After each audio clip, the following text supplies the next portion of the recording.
Pahinga muna tayo. Sobrang init. Pawis.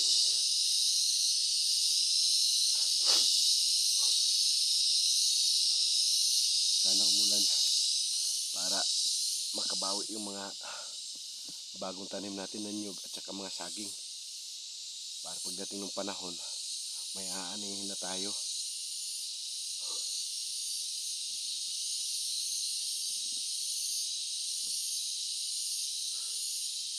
Init masyado guys. Mga idol, mga sobrang init. Ayan. Ayan nila. Nakakahilo. Ito.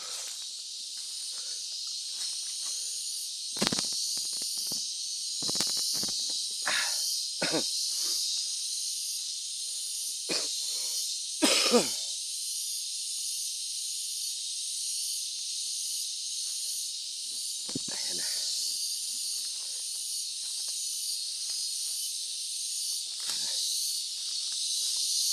Yan na yung mga yung natabas natin mga guys, mga idol. Ito na yun. Medyo malinis-linis na. Yung sa kabilang side, yung dito. Ito dito, medyo masukal pa. Ayan yung sa gitna mga idol. Pero ito dito sa boundary, ayan. May mga puno pa natira pero puputulin ko pa yan. Hindi ko lang naputol ngayon mga idol kasi babagsak sa mga tanim na mga kahoy. Yung mahogani. Ito, katulad yan. Idol. Yung nandun, malalaki na yung mga nandun. Kaya pinahuli ko muna. Kailangan ko ng lubid. Tatalian para pag nagputol, hahatakin para hindi babagsak dun sa mga bagong tanim natin ng mga kahoy. Ayan mga idol. Ito hanggang dito. Ayan. Dito na tayo magtatabas maya kunti. Pahinga lang. Ayan, kunti na lang mga idol. Pababa na yun dyan sa unahan. Nandito tayo sa taas ngayon. Ayan. Sobrang basa na sa pawis mga idol. Pero tuloy pa rin tayo kay kailangan natin malinis to. Gawa nung magtatanim tayo ng mga nyug ito. Mga nyug na tinanim natin 3 years ago. Eto. Ayan. Yung mga yan. Yung maliliit pa ng mga nyug. Gawa nung matagal tumubo. Kasi naliliman ng mga kahoy. Kaya kailangan din natin putulin yung mga kahoy mga idol. Isa din yan na nakapagpapahina ng pagtubo ng mga nyug na tinanim natin. Sa katunayan mga idol, ito lang yung natira di gawa nung kinain ng mga baka at kalabaw. May mga bitaw kasi ng mga baka rito at saka kalabaw. Ay, hindi mo naman pwedeng saktan yung mga hayop gawa nung inalagaan din yun ng mga may-ari ng mga hayop. Kanya lang kinausap ko na sila mga idol.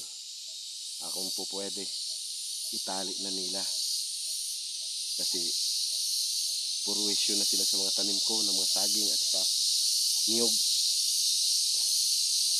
Gawa nung hindi tayo nakakapagpapatubo ng mga niyog, kinakain kasi ng kalabaw at baka. So sabi ko sa kanila, hanggat maaari itali na lang nila, talian na lang nila para hindi makapurwisyo sa atin mga idol. Sabi ko nga sa kanila, pag hindi ninyo yan itali at ako nakatali niyan, magkikita tayo sa barangay. Dahil pababayaran ko rin yung pagod ko idol. Kung sakasakali man na madidisgrasya pa uli yung mga tanim natin ng mga nyog at saka yung saging. Nakita nyo naman sa mga unang video natin idol. May mga tanim tayo. Nagtanim ako. At saka yung mga naunang naitanim ko yung mga puno ng saging, mga pabinhi natin. Hindi lang natin na video. Gawa nung wala pa sa plano mag video noon. Mag vlog. Kaya naisipan ko ngayon mga idol mag video para for documentation din pati. At kung sakasakali man habulin tayo ng DNR, may mga video tayo kung bakit natin pinutol yung mga kahoy. ah, hindi naman napapakinabangan kasi itong mga kahoy na ito, kaya kailangan din natin putulin para makapagtanim tayo ng mga nyug at saka yung mga kahoy na pwedeng pakikinabangan talaga pagdating ng araw, pagdating ng panahon. Kaya ito mga idol, may tao idol.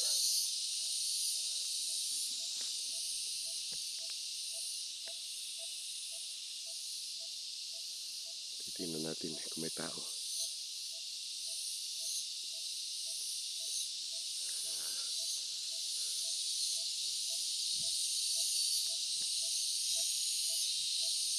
Ano, baka tatay ko lang din yun mga idol.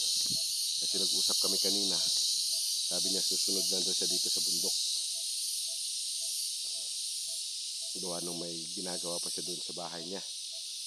So, nandito tayo sa bundok ngayon mga idol. Tuloy-tuloy pa rin yung pagtatabas natin.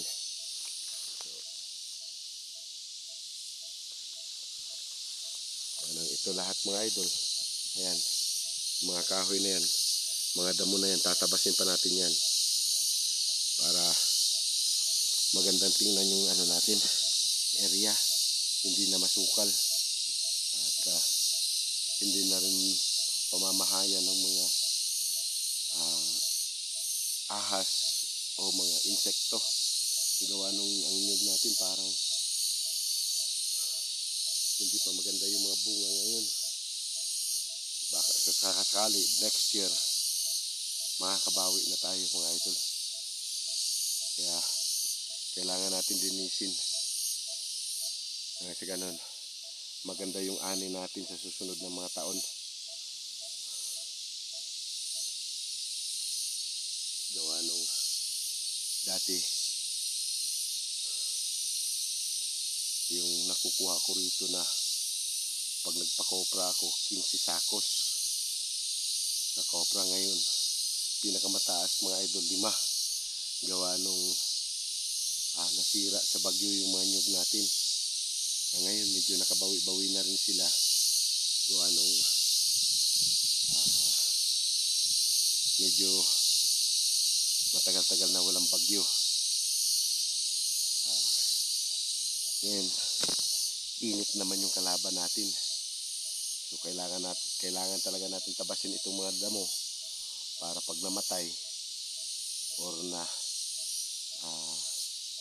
natuyo na sila, ano rin yan mga idol, fertilizer din sa lupa. Organic yan mga idol.